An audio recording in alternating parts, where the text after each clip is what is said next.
Good morning and good afternoon, everybody, wherever you are. I will present my presentation. Okay. The title is CPO Contribution in Fulfilling Global Vegetable Oil Consumption and Achieving SDGs. My presentation will follow this outline. The first one, I present about contribution of palm oil to fulfill global vegetable oil consumption. And then after that, overview of SDGs indicators that we use in our study in vegetable oil main producing countries.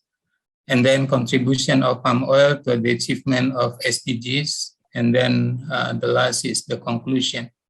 Okay, as we all know that the world consumption of vegetable oil continues to increase. From the existing data that we had, it is obtained that the average increase of 5.7 million tons is predicted for the period of 2013 to 2021-22. Also showing the increase in consumption from year to year. The increase in consumption experienced a sub-decline, as we see in the right graph.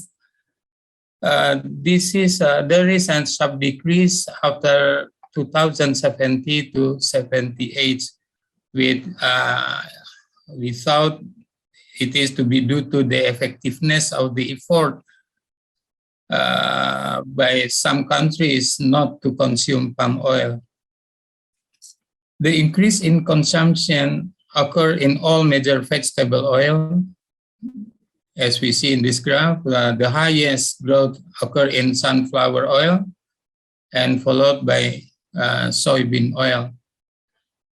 The increase in global consumption was responded to by an increase in the harvested area of the all major vegetable oil, palm oil, soybean oil, rapeseed oil, and sunflower oil. But the highest growth occur in palm oil and followed by the soybean oil.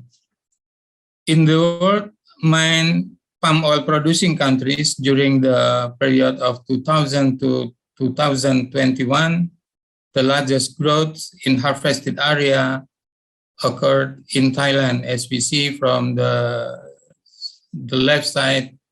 Thailand, the average growth is 15.8%, and Indonesia, the average growth is 13.9%. However, Thailand's share in the global harvested area, as we see in the right graph, is still around 4.2%, while Indonesia dominate more than half of the world total palm oil harvested area. Here in the slide, we see that the fastest growing harvested area in vegetable oil occur in palm oil, with the average growth is 7.01%, and followed by soybean oil 6.04%. However, if we look at the right graph, in total harvested area, palm oil only contribute 6.2%, much less than the other three main vegetable oil. As in harvested area, palm oil and soybean oil also dominate global vegetable oil production. As we see in the graph that the share of major vegetable oil, the highest is palm oil is about 35.6%, and then followed by soybean oil 28.9%. If the share of each main vegetable oil in terms of harvested area from oil production is compared, as we saw in the right graph, it can be concluded that in the context of the land use, palm oil is more efficient in producing vegetable oil than other three main vegetable oil. As we see in the graph, palm oil with the share of harvested area, but very large in share of the production. In here, in another way, land use efficiency can also be calculated by the ratio of land to vegetable oil production. So here we try to we calculate that when we got the data about the harvested area and the oil production, and then we calculate that for the how much the land used for produce 1 ton of oil for each vegetable oil. So we got for 1 ton vegetable oil for palm oil. If you want to use, you want to produce one ton of palm oil, so the I'm sorry, it is we need only 0.33 if we want to produce 1 ton of oil palm. This kind of also vegetable oil. But for soybean oil, we need 2.12 hectare for produce 1 ton of soybean oil, and then rapeseed 2.49, and then for sunflower oil seed is 2.59. So the land required to produce 1 ton of palm oil is very small than 3 others oilseed. We calculate more the amount of palm oil that can be produced if every 1 ton of oil produced by each of these oilseed. It means if the resources used to produce 1 ton soybean oil, then we can get 6.4 tons of palm oil. And also for rapeseed, if we use the resources that for produce the palm oil, and then we got 7.5 tons of palm oil. And also for sunflower seed, we got 7.8 tons of palm oil. And then here we have the estimate of the world consumption for vegetable oil. The demand for vegetable oil until 2030, we estimated with using the forecasting technique. Then we got the demand for all major type of vegetable oil will continue to increase. And in 2030, we estimate that it will reach almost 2017 million metric ton. Palm oil is predicted to increase faster than the other 3 vegetable oil, with an average growth is about 6% per year. With this condition, I'm sorry, for the average is 3.2%. With this condition, the need for land become very important to be considered. If this demand is fulfilled together by all vegetable oil, including palm oil in it, then we need 453 million hectares of land. But if without palm oil, then the additional land that we have to provide is about 125 million hectares. So this is the average difference is to 125 million hectares between fulfilling the global demand for vegetable oil with and without palm oil. Okay, next I want to present the overview of the selected SDGs that we use in our studies. We use the data from 1995 to 2019. Quickly overview. We use poverty indicators for SDGs number 1. As we see here, for all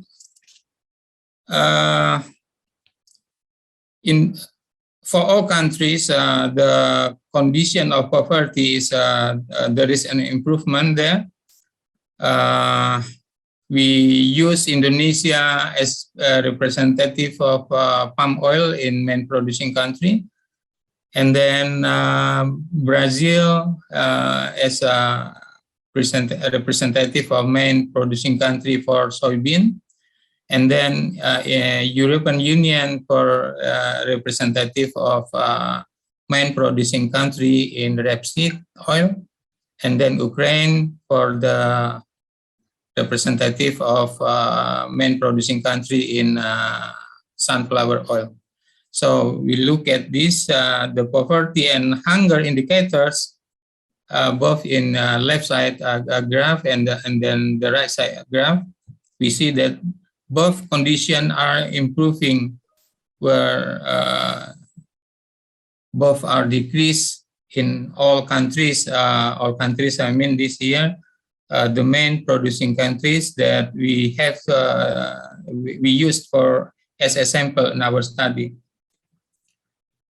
Next, the indicator for education, we use the data of education about the teacher ratio in primary school. Indonesia, as we look there, Indonesia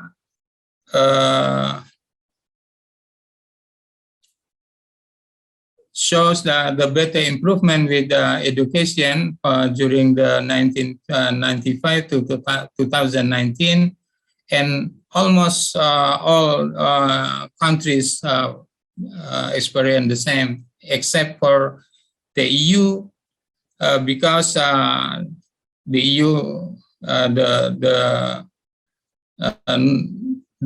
condition not to the real condition in EU is much different than the 3 others country. For decent work indicator,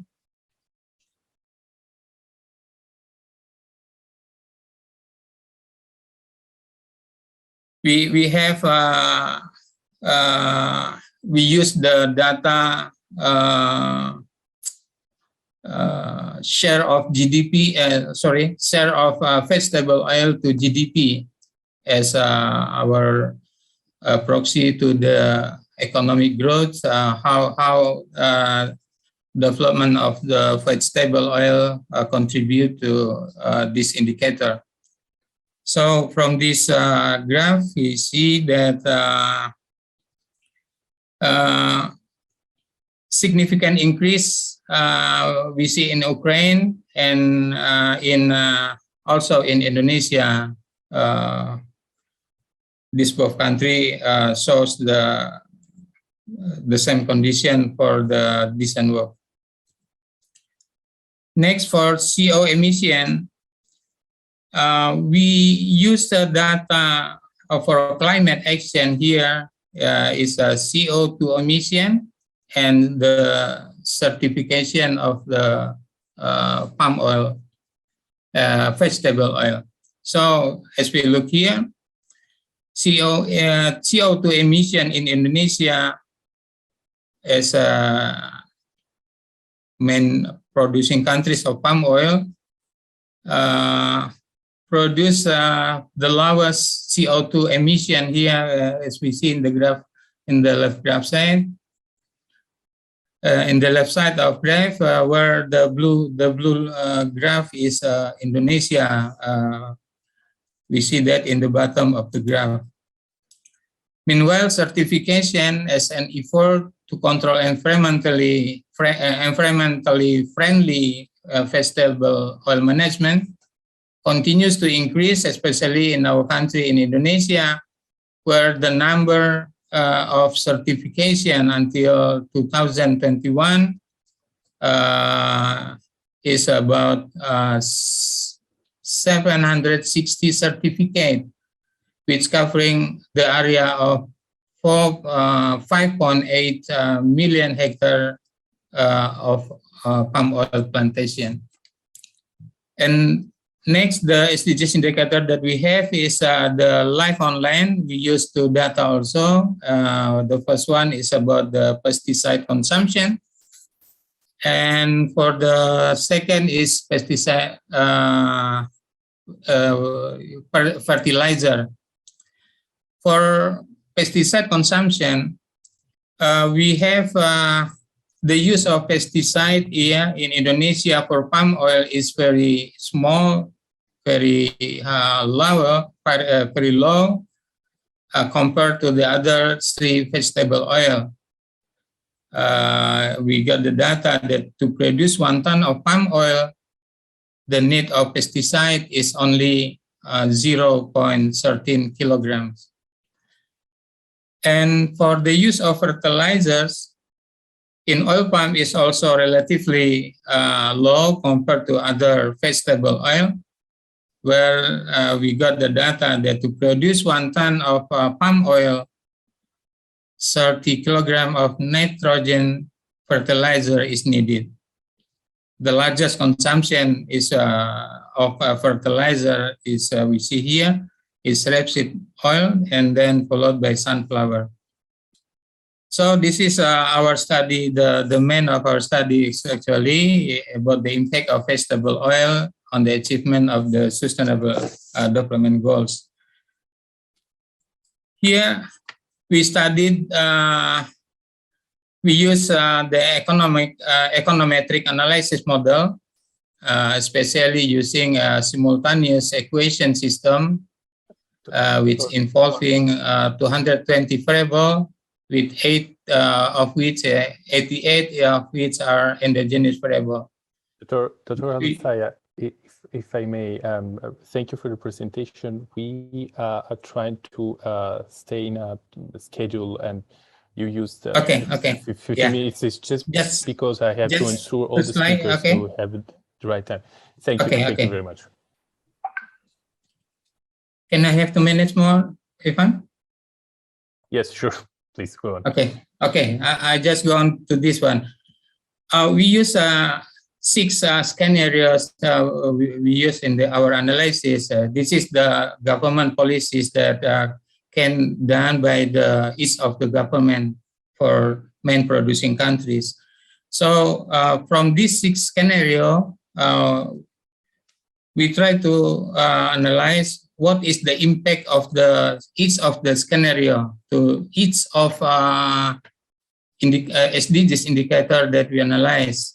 So here, from 6 scenario, we calculate the impact. We define the impact is from the substantial effect.